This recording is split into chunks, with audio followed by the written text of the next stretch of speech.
Okay, so good day everyone. So this time we're going to discuss about the social and ethical concern relating to information systems. So after completing this lesson, no students should be able to answer the following question, no? What political, social, and ethical challenges are brought up by the information system? What specific conduct rules can be utilized to direct moral choices? Why do the internet and modern information systems technology make it harder to safeguard people's privacy and intellectual property? And what effects have information system had on daily life? Undoubtedly, no, the past 10 years have been among the most ethically difficult for other country and international industry.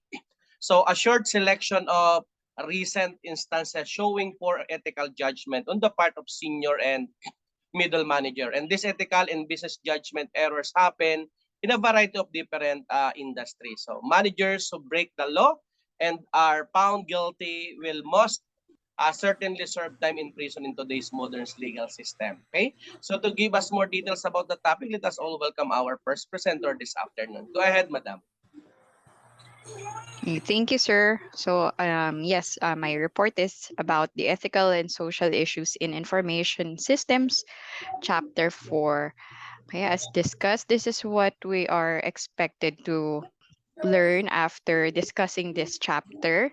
uh, the ethical, social, and political issues, the specific principles that can guide us in making our ethical decisions, and the reasons behind the challenges, and what can we do to protect ourselves and to protect our privacy, and then the effects of information systems on our everyday life. And as as we all know, and we can also observe that our times is changing at sa atin natin nakita yung pagbabago ng technology. And technology is a double-edged sword, because it provides many benefits, and at the same time, it also creates new opportunities for invasion of privacy and information abuse. Na Recently lang 'di ba, maraming nagte-text sa'tin, alam agad yung name natin. So, nagtataka tayo paano nila nalaman yung name natin and yung number natin? That's also part of this chapter. Okay. Now, for the first part, we have to answer this question: what ethical, social, and political issues are raised by information systems? Well, as defined by Merriam-Webster Dictionary, ethics is the discipline dealing with what is good and bad, and with moral duty and obligation. Information systems pose new ethical issues because they create new opportunities for intense social change, and thus threaten the hierarchy of power, money, rights, and obligations, and also the distribution of them. Lalo na yung digital technology is easily accessible by anyone, regardless of our social status. And since internet and digital technologies have turned almost everything fast-paced, for example na lang yung ating mga banking transactions, yung pagbabayad natin ng bills. Dati kailangan natin pumila, 'di ba? Kailangan natin puntahan yung mga bangko or bayad center, but now we can do that uh, through our cell phones. Ngayon, there are now concerns about customer information usage, privacy protection, and intellectual property rights have arisen. Yun nga. For example, payment of bills, we used to go to Bayad Center to do that. Now we can pay our bills through, for example, GCash. Kaakibat niyan ngayon pinagbibintangan, may ibang mga tao iniisip na GCash yung nag-release ng information natin without our consent. That's why we've been receiving um, texts from different sources na nag-aalok sa atin ng kung ano no, jobs, or minsan tupada pa nga, or gambling. Ayun, isa yon sa mga uh, concerns about customer information usage and about our privacy. Furthermore, establishing accountability for the consequences of information systems setting standards to safeguard system quality that protects the safety of the individual and society, and preserving values and institutions considered essential to the quality of life in an information society. Sa ngayon, kailangan nating harapin yung katotohanan na malayo pa tayo diyan kasi changing pa rin yung era natin with regards to digital technology. So, pwedeng ma-experience natin yung gano'n, we are protected kung meron ng mga systems that will be put in place or pwedeng sa susunod pa nating generation. Now, we have here the model for thinking about ethical, social, and political issues. But before that, let's go to the next slide. We have to discuss first the 5 moral dimensions of the information age. We have the information rights and obligations, property rights and obligations, accountability and control, system quality and quality of life.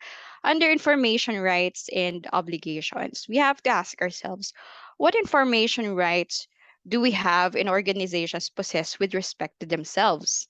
And what can they protect?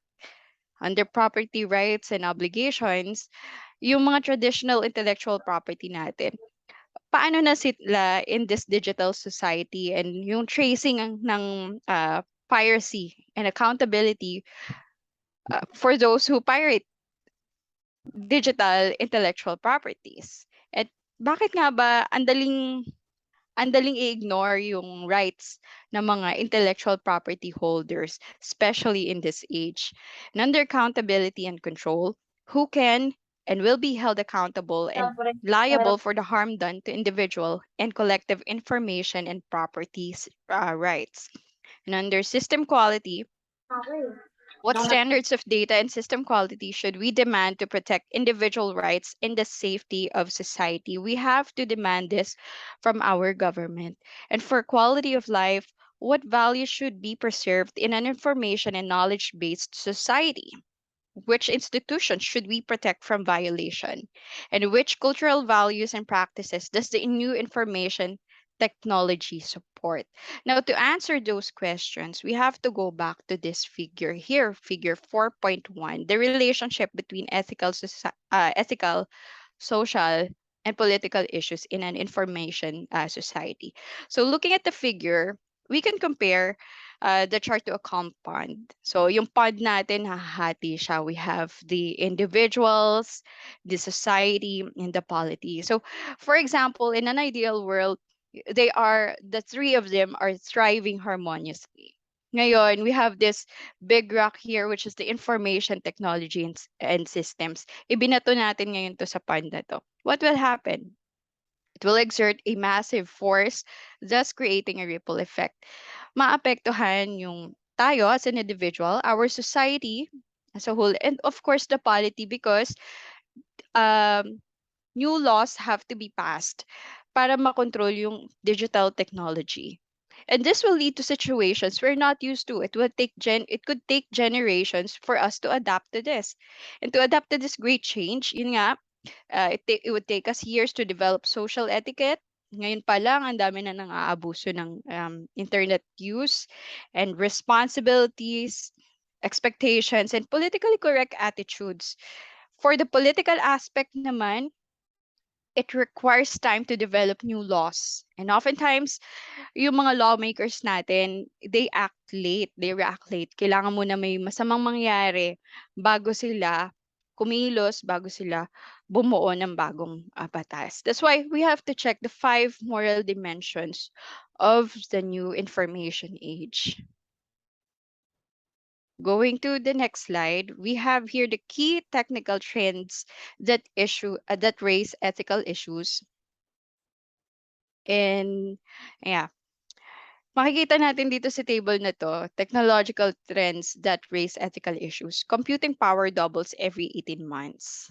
Ito yung estimate lang. And since it has doubled, companies have relied their core processes on computer systems. Since ito yung nangyayari, it opens up the businesses to system failures. Unless merong fail-safe system yung mga companies na to mitigate the risks on relying their core processes on digital technology. And as for this data storage, costs rapidly decline. Organizations can easily maintain detailed databases on individuals. There are no limits on the data collected about you. Tayo na nga lang, we have um, we can access G Drive and save information there. Paano pa kaya yung mga companies that have great data storage, no? They have basically no limit on the information that they can get from you, and then they have the option, or they could use those information to invade your privacy, or to target you for their ads. And for surveillance naman, it's now easy for the government and other private entities due to the large pool of data and highly detailed information they collect from us. Kasi more often than not, they do not allow us to use their service unless we agree doon sa mga requirements nila, which is to get information from us. And if those information are pieced together, they can study us even without our consent. Now, the information they gathered may also be used to tailor fit advertising and refine their marketing audience. Kaya minsan magugulat na lang tayo sa isang, halimbawa sa Shopee, nag-search tayo nito, biglang may lalabas sa Facebook na related item. Yun na nga, kasi yung information na yun, share among companies, and then they use that to tailor fit advertisement. The companies purchase relevant information from the ways you generate digital information about yourself to help them finally target their marketing campaigns. So sabi nga nila, if the service is free, probably, or yeah, the service is free, probably you are the product. So yung information mo yung nagiging product. And some companies analyze large pools of data from multiple sources to identify their customers' purchasing and usage habits and make individualized recommendations based on their analysis. This process is called profiling. So, parang lumalabas, mas kilala pa nila tayo kaysa sa sarili nating pamilya, kaysa sa sarili nating nanay, no? Another technology that they use is the NORA technology. This stands for non-obvious relationship awareness. This technology can take information about people from disparate sources and find obscure, non-obvious relationships. So usually this is used to for surveillance ng government. Government can benefit from this technology kasi uh, pwede nilang ma-identify yung terrorists and criminal activities since the information, yun nga, come from disparate sources. Then inaalam nila doon kung ano yung common doon sa mga information na yon. It's considered a valuable tool for homeland security, but does have privacy implications because it can provide a detailed picture of our activities and associations. So, depende sa gobyerno na nag-employ ng NORA technology. If they will use that to abuse us, to abuse our rights, or use it for its rightful purpose, which is to identify terrorists in their activities, prevent crimes from happening. So, mabalik tayo sa first, yun nga, sa question natin. Balikan lang natin to. Sorry.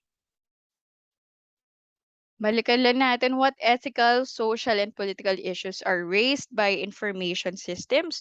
No, the answer to that is information technology is introducing changes for which laws and rules of acceptable conduct have not yet been developed. So hindi pa sila regulated by our laws. And with the increasing computing power, storage, and networking capabilities, including the internet, expand the reach of individual and organizational actions, and magnify their impacts. The ease and anonymity with which information is now communicated, copied, and manipulated in online environment pose new challenges to the protection of privacy and intellectual property. Now, the main ethical, social, and political issues information systems raise center on information rights and obligation, property rights and obligations, accountability and control, system quality, and quality of life. Now, as individual, parang it's now left to us to protect ourselves. Kasi nga, hindi pa naman buo yung mga laws, or although may laws na nagpo-protect sa atin, hindi pa naman sila pulido to ensure that our privacy and our information, personal information, are not abused. So let's go to the next part. 4.2. We have to answer this. What specific principles for conduct can be used to guide ethical decisions? In business, napakahirap nito because you have to dwell between making the good and the ethical choice and yung cost nito sa companies. By the way, ethical choices are decisions made by individuals who are responsible for their actions. And for the basic concepts of ethical choices, we have responsibility, accountability, and liability. Responsibility is the acceptance of the potential costs, duties, and obligations for every decision one makes. And for accountability, it's a feature of systems and social institutions that is put in place to determine who did what and who is responsible. And for liability, it's also a feature of political systems that through a due process, it can help individuals recover the damages done to them by other individuals, systems, or organizations. Now, for the due process, alam natin, it's a process in which laws are known and understood, and ability exists to appeal to higher authorities to ensure that laws are applied correctly.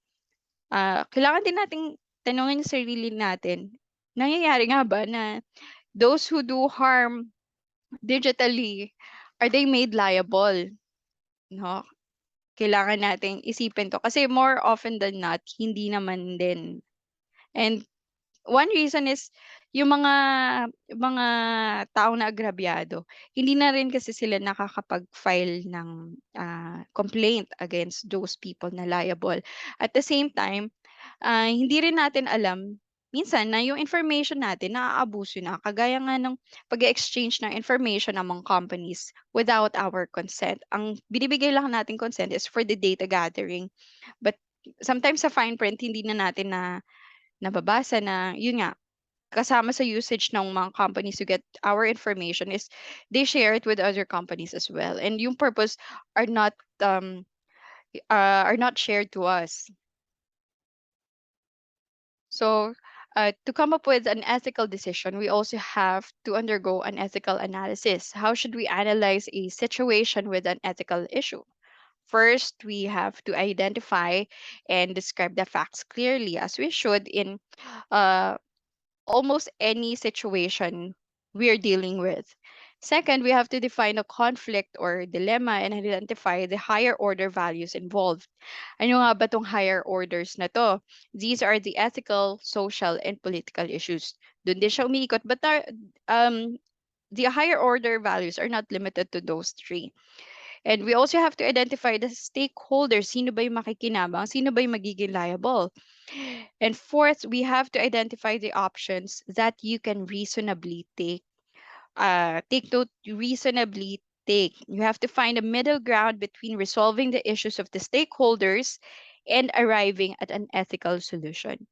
In a business setup, uh, this is a very complicated step kasi nga kailangan nating i-analyze ano ba yung magiging cost nito short term and long term sa company. And what if nangyari ng paulit-ulit itong situation na to with an ethical issue? Ano yung magiging impact nito sa atin if mag-arrive tayo sa certain option or mag-arrive tayo sa other option to resolve the issue. And for the fifth is we have to identify the potential consequences of your options. So wala namang absolute na decision, wala namang absolute na resolution. Kaakibat nun palagi is a consequence in a real world. Now, we also have ethical principles that we can abide by when it comes to coming up with an ethical decision in case we are dealing with a difficult situation here. We have the golden rule. Alam natin to lahat. Do not do unto others Ang hirap nito. Do unto others as you would have them do unto you. So, kailangan natin itong isaalang-alang because it can help us to arrive in a fair decision.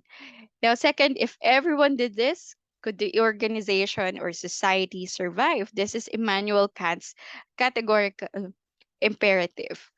Now, ano yung magiging epekto nito halimbawa sa business natin or sa society, even sa organization? And we also have the slippery slope rule.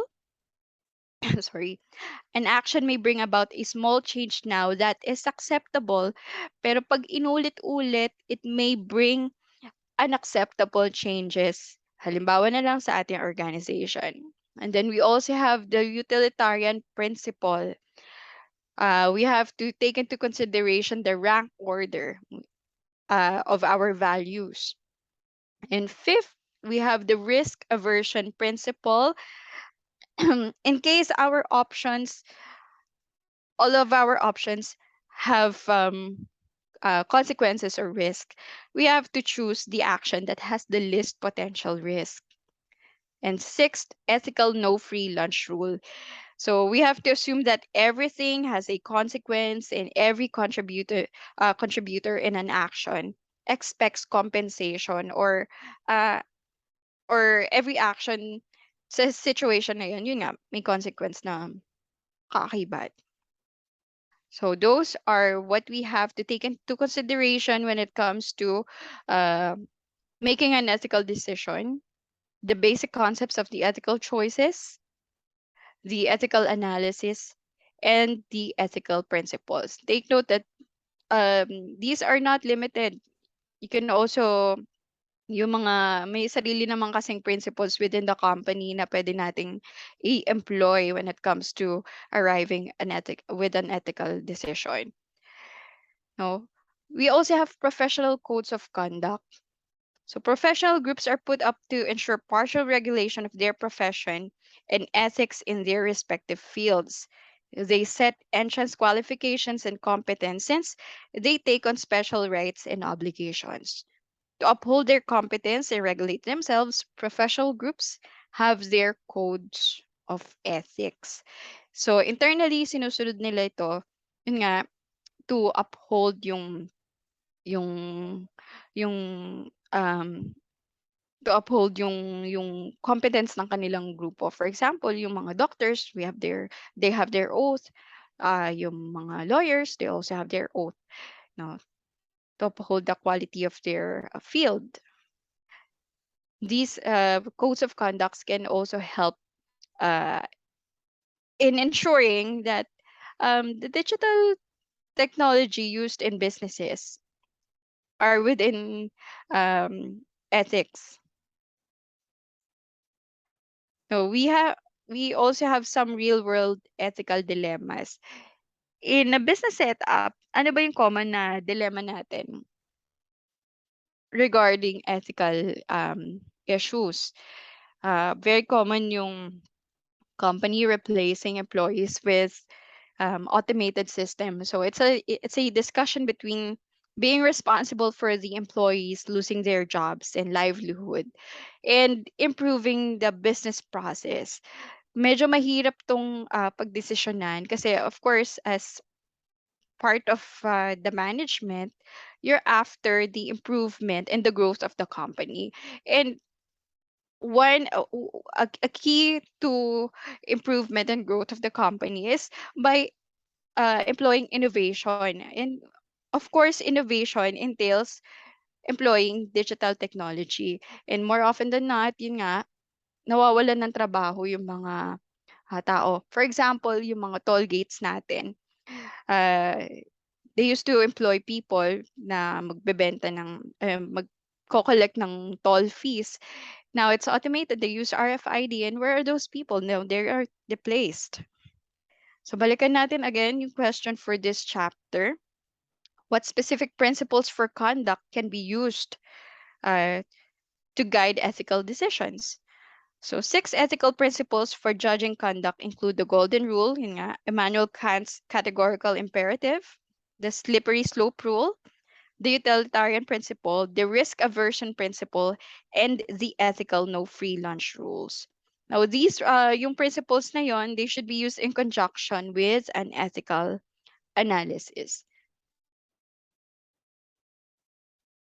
So for chapter 4.3,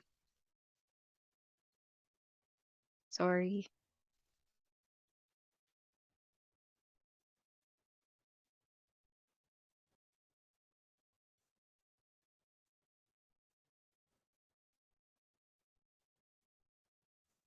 For chapter 4.3, we have to ask ourselves, why do contemporary information systems, technology, and the internet pose challenges to the protection of individual privacy and intellectual property? Marami affected dito. First, information rights, our privacy and freedom in the internet age. What is privacy? Privacy is a fundamental human right to be free from being observed or disturbed by other individuals, organizations, or the state. And in these times, the most challenging issue about privacy is it can be compromised without our knowledge and um, without our awareness. Now, tayo na pala yung subject. And to uphold our right to privacy, several laws and declarations of rights have been passed. But yung implementation of those laws is still in question. Now, to be to cite some examples here, this is in the US. They have the fair information practices. So, well, not only in the US, also in most European countries, they have FIP, which is a set of principles governing collection and use of information from individuals. Now, the individual agrees to have their information collected for the purpose of engaging in a transaction with an entity. Could be a business. And after the information is gathered, the recorded information may not be used to support other activities unless consented by the individual. And yes, we all know that's not what is happening here in the Philippines. Now, in the US, they also have COPA, which is Children's Online Privacy Protection Act. This was passed in 1998 pa, and the law requires websites to secure parental consent for children under 13 years old before collecting information. This is also why kung mapapansin nyo in social media platforms, tinatanong din kung ano yung age ng user to ensure that they are in the right age. And they also have here Gramm-Leach-Bliley Act of 1999, which states that all financial institutions are required to disclose their policies, regulations, and actions towards protection of their clients' non-personal information. This law also allows individuals to opt out of information sharing practices with non-affiliated institutions. I'm not sure if we also have that in here in the Philippines, but kung mapapansin din ninyo, um yung yung yung pag nag-apply tayo ng loan tapos naging delinquent tayo sa isang financial institution, pagka nag-apply ka ng loan sa iba namang financial institution, most probably made-decline ka because of the information that they have from you. This is also, kung titignan natin from their point of view, this is their protection also. But for us, uh, they don't have our consent for our information to be shared. Next, they also have Health Insurance Portability and Accountability Act, or HIPAA Act of 1996. This provides patients access to their medical records that their health institutions maintain. This law also allows patients the right to authorize how their information be used or disclosed by their healthcare provider, their doctors, or even the hospitals that treated them. And as for uh, Europe, they have stricter measures with regards to data protection. Website visitors must provide their explicit consent to be tracked by cookies, websites, and websites should have highly visible warnings on their pages if third-party cookies are being used. And they also have Safe Harbor, which is a private self-regulating policy and enforcement mechanism that meets the objectives of government regulations and legislations, but doesn't involve government regulation or even enforcement. And they also have GDPR, which is a stricter measure than Safe Harbor. GDPR stands for General Data Privacy Regulation, and this applies to any company operating in any European country. Now, it requires informed consent from individuals for their information to be used for their intended purpose alone. Informed consent, so kailangan ma-ensure na alam ng website user that their information are being used for a specific purpose. It also provides the individual the right to be forgotten through removal of personal information once it no longer serves its purpose.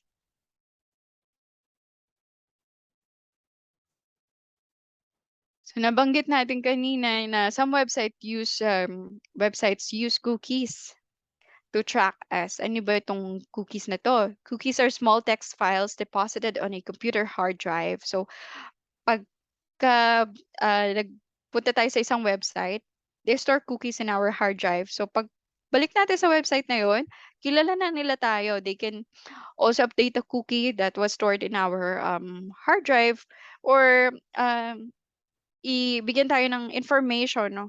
Or i-service nila tayo according to our last visit to that website. So makikita natin dito here the relationship between the user and server through the use of a cookie. So the web server reads the user's web browser and determines the OS, browser name, version number, internet address, and other information. Second, the server transmits a tiny text file with user ID called a cookie. So ito nga yun, which the user's browser receives and stores on the user's computer hard drive. And when the user returns to the website, the server requests the contents of any cookie it deposited previously in the user's computer, and yun nga, makikilala niya yung cookie na yun. It can identify the visitor and even update that cookie. So sabi nga, kung isa-search natin, Google is the largest data collector, and they have various ways to collect information from us. Could be cookie. Yung iba namang companies, they use web beacons or web bugs, which are tiny software programs that keep record of our click streams. So kung sino man yung naglagay ng web bug sa browser natin or sa ating hard drive, they report the data back who owns the tracking file, and then they give our information to them. Web beacons are invisibly placed on popular websites by third-party firms who pay the websites a fee for access to their audience. So tayo nga yung produkto for a free service. And for some, mas malala, spyware, because it can secretly install itself on an internet user's computer by piggybacking on larger applications. And once installed, the spyware calls out to websites to send out banner ads and other unsolicited material to the user. So magugulat na lang tayo bigla may lumalabas na hindi naman natin gustong application or uh, pop-up ads. And it can also report the user's movement on the internet to other computers. So how do we combat this? As for now, we have email encryption, we have VPN, we have do not track option, which personally I don't know if uh, nasusunod ba yung do not track option, and then we also have the opt out option. In the Europe, they have opt-in option. Mas maganda yon yung opt-in, because nabibigyan na tayo agad ng choice kung gusto ba na natin makuhanan ng information or hindi. Unlike sa mostly US companies, they employ opt-out option. So automatically nakukuha na yung information natin unless we opt out from them. Na ngayon, yung ibang websites, they show us data use policy. Ano ba 'to yung data use policy? And what's the difference between privacy policy? So firms like Google and Facebook provide privacy policies, which are in fact a data use policy. The concept of privacy is associated with consumer rights, which firms do not wish to recognize. A data use policy simply tells us how the information will be used, without any mention of our rights. So, sinasabi lang sa atin kung paano nga ba kukuhanin yung ating information. But the usage, it's not shown to us. Other rights that are affected by our by the digital technology is the property rights and intellectual property rights. The major challenge to property rights is piracy. Dati pa naman na ah, problema na to. Intellectual property are both tangible and intangible assets, legally owned and protected by an individual or company. And in this digital age, talamak talaga yung piracy. Now, to combat this, the Digital Millennial Copyright of 1998 or DMCA was implemented.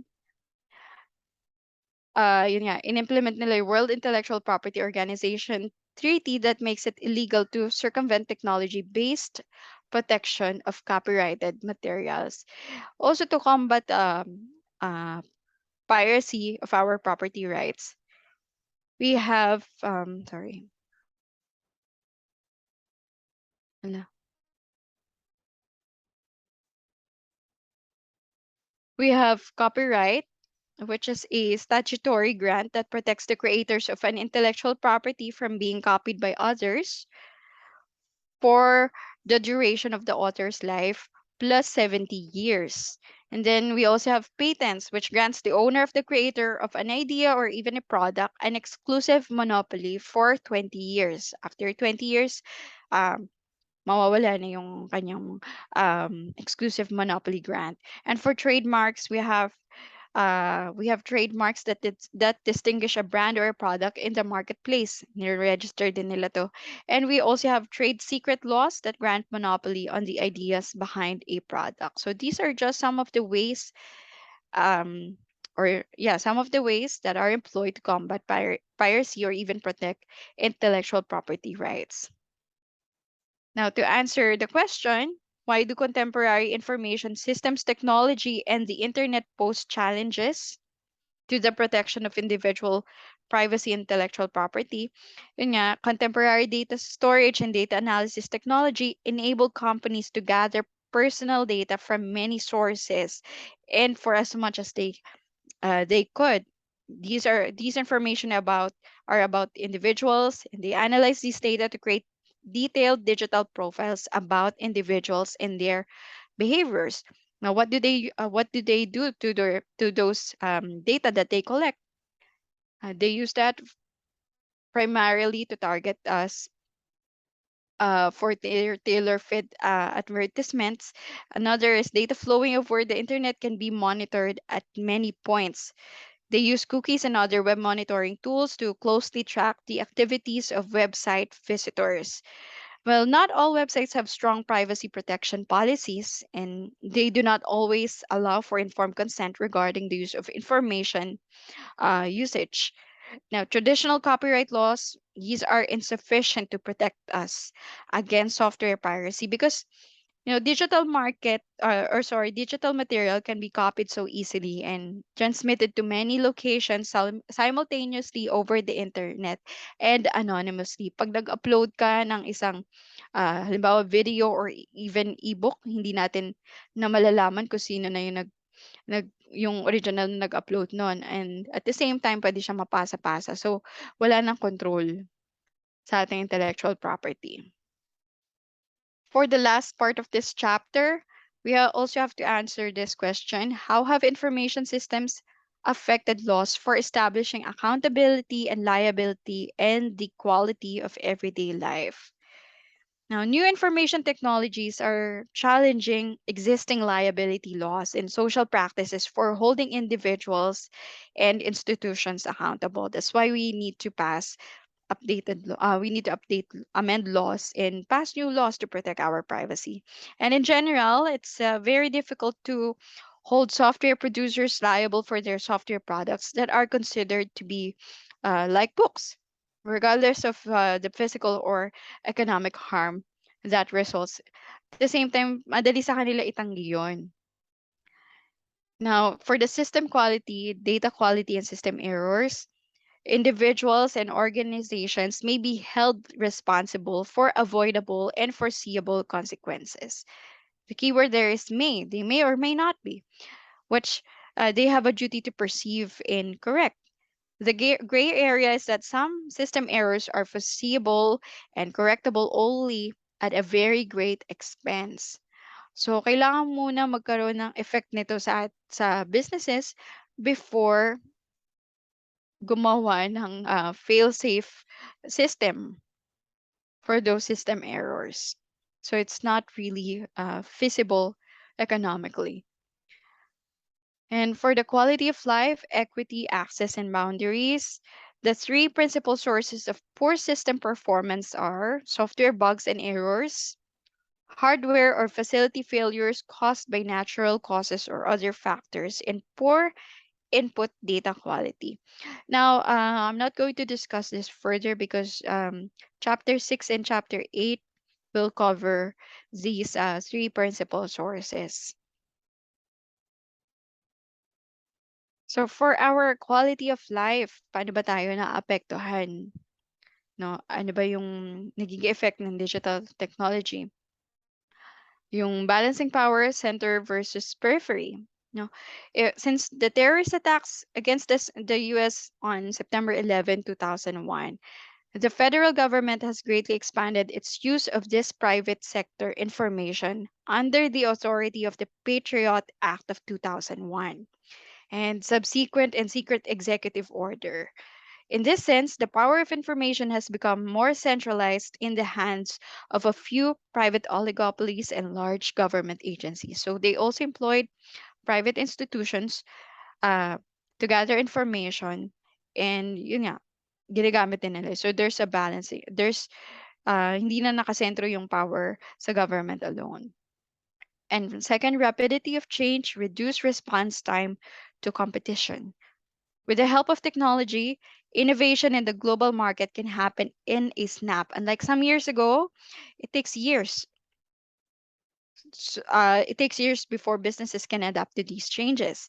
Now, this can be both great and worrisome for businesses kasi, yun nga, technology can easily shut down a business if it fails to keep up with the competition.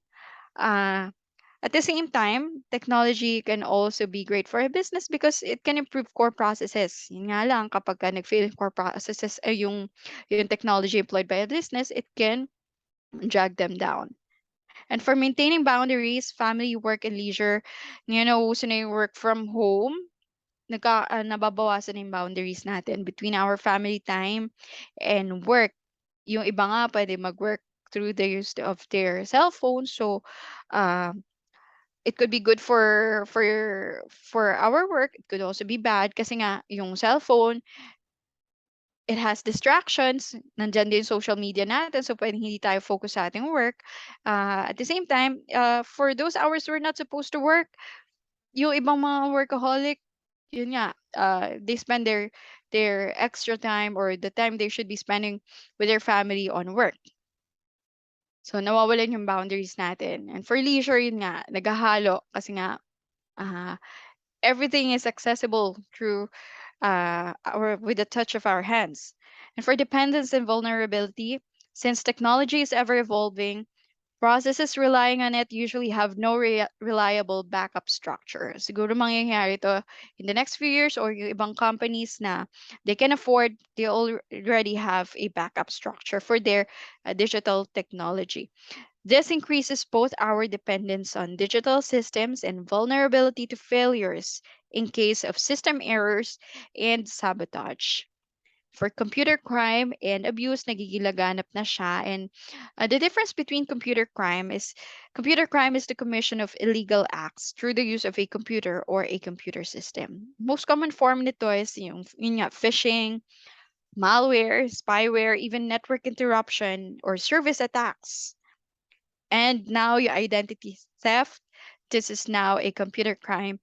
And for computer abuse, this may not be illegal, but it's an unethical way of using computer and digital systems. So some forms of it, when it comes to talamak, now when it comes to dating, is yung catfishing, iba naman spamming, and even cyber trolling. and for employment, trickle-down technology, and re-engineering job loss. Now, what is happening now can be considered in contrast to what economists have forecasted about technology years ago. Yung forecast nila is pwede mag-employ ng mas maraming job. Now, sa ngayon, technology noticeably displaced millions of jobs, and the ethics regarding this issue is still in discussion. Kasi nga, it's a battle between service or business processes improvement and um, being responsible for the job losses. Lastly, equity and access, increasing racial and social class cleavages. Now, this is unarguably a digital divide among the social and racial classes. Although ownership of electronic devices is soaring as the years go by, kahit sino may cell phone, there are still quite a number of households that have limited or do not have access to technology usage. Ngayon, if they don't have the access, lalo na yung sa atin na lang sa mga rural areas where the signal is poor or yun nga, they don't have personal electronic devices, nahuhuli sila sa technology or sa information that is easily accessible to us here in the city. And if left uncorrected, poor individuals or families will continuously have limited access to digital opportunities, thus widening the gap between the high, the middle, and the lower income classes. So, ganun yung nangyayari sa atin. Now, with regards to our health, ito naman yung usual na nagiging effect ng digital technology. Uh, Karamihan sa atin meron ng repetitive stress injury.